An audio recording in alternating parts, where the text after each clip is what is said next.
This is the all-new 2027 BMW iX3, and you can think of this as a large reset button for BMW's EV strategy. This is absolutely one of the most important and technologically advanced vehicles from BMW up to this point. Let's hop in. The inside is definitely the showcase here on the new iX3. More specifically, it's going to be on this trapezoidal center infotainment screen here and this over a meter long projected display on the lower portion of the windshield. And I say projected because that is not a screen, that is definitely kind of like a heads-up display. It's projected there on the bottom, and that is configurable, and you're going to see how that is configured here in a moment. Now, this is absolutely considered a software-defined vehicle in that the overwhelming majority of vehicle functions and, well, features are all embedded digitally. Well, we got a lot to talk about, and I've got a ton to show you, so let's just see some of the highlights of this new system. All right, a good place to start is with this very long display here on the bottom of the windshield. So to configure this, you're going to swipe down from the top and you're going to hit Panoramic Vision display and, well, configure. And it is just so customizable. All these little widgets and readouts here are very impressive. So you got a wide range of them. So right now it shows altitude up there on the right along with the air quality index. I'm going to get rid of the altitude and I'm going to put the date and the time. So you long press and you drag that up there and there it is. Take note about just how fast the reactions are. Very impressive. I'm going to get rid of the air quality. I'm going to put up DC fast charging indicator.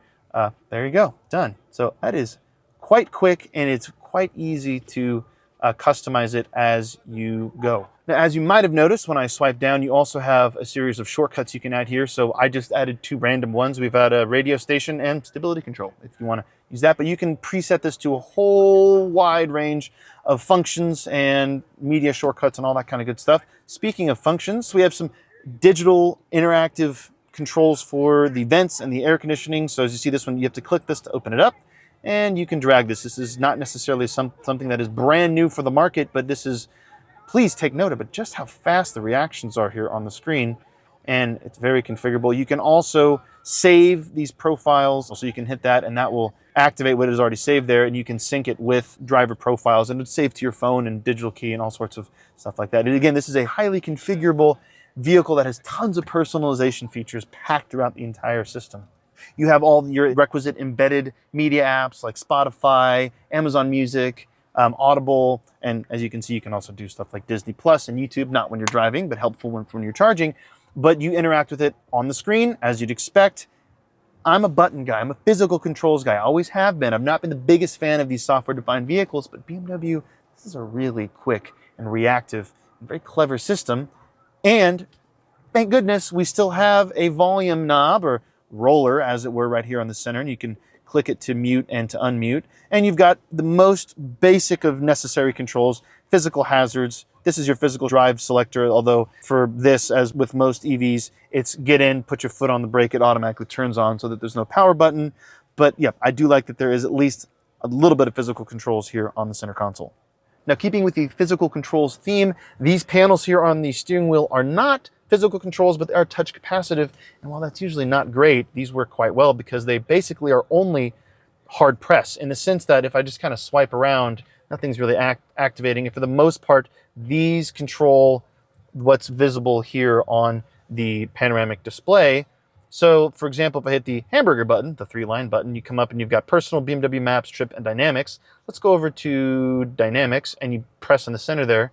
And again, you can, the only swipe motion or swipe function is here, kind of like a scroll wheel, but for these buttons, you must press, which is got a nice haptic feel to it. There's a bit of vibration feedback. So that works quite well. And again, you're not going to run into it or kind of activate it while you're driving with your hands on the wheel, which is very nice. And honestly, it feels satisfying. They're not buttons, but they kind of have that fake, they have an actual active haptic that feels quite nice to interact with. One of my favorite bits of personalization is the image you can add to kind of the home screen. So here, if you want, it's very helpful to have navigation as the kind of the native thing here, but if you long press, it brings up, you can scroll down to My Modes and hit OK.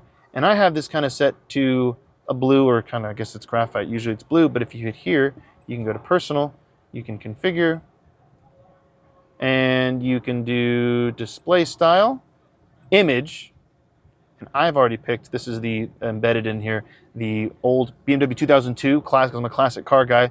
Very cool. So now when you go home, aha! I like that quite a bit. And that is a Neue Klasse, just like, well, this is.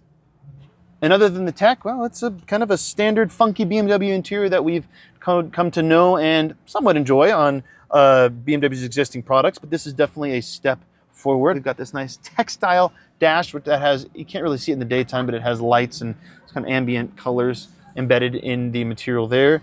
Standard center console here, a bunch of phone charging and just phone holders. This side is for wireless device charging, this side just for kind of a phone holder. You've got dual USB-C charge ports there. You've got standard air vents, this very funky vertical spoked steering wheel. You have physical seat controls here on the door. Those can be, of course, further configured on the center screen here. I'm not going to get too much into that, you get the point. I really do like this floating console design with extra storage down below. And physical glove box access. That's nice. You don't have to press a button here on the center screen. And, well, for the most part, driving position is what you'd imagine. You've got a panoramic glass roof. It's a nice place to spend some time. And as I've shown, very, very easy and lovely to interact with, at least from the digital side. So what about the powertrain? Well, we're still waiting on official US market EPA-rated range figures, but BMW says it expects over 400 miles from the 111.2 kilowatt-hour battery pack. At launch, dual motors are standard on the iX3 50 trim, which is good for a stout 463 horsepower and 476 pound-feet of torque. A Tesla supercharger-compatible NACS charge port is standard, and that is going to reach up to 400 kilowatts of charge rate. That is pretty darn good, and that allows a 10 to 80% charge in just 21 minutes under ideal circumstances. Now, we haven't discussed the exterior, primarily because it's quite secondary to that radical digital architecture. But stylistically, it's very much the production translation of the BMW Vision Neue Klasse X concept from 2024. The big visual standout you'll notice is, of course, the smaller kidney bean front grille. That recalls the face of past beloved Beamers, and I think it's far more elegant than what we see on the automaker's recent and more current lineup. Now, as you can probably tell, there is just so much more to talk about with the all-new BMW iX3, but for my full thoughts and up close, you gotta go to Cars.com/news.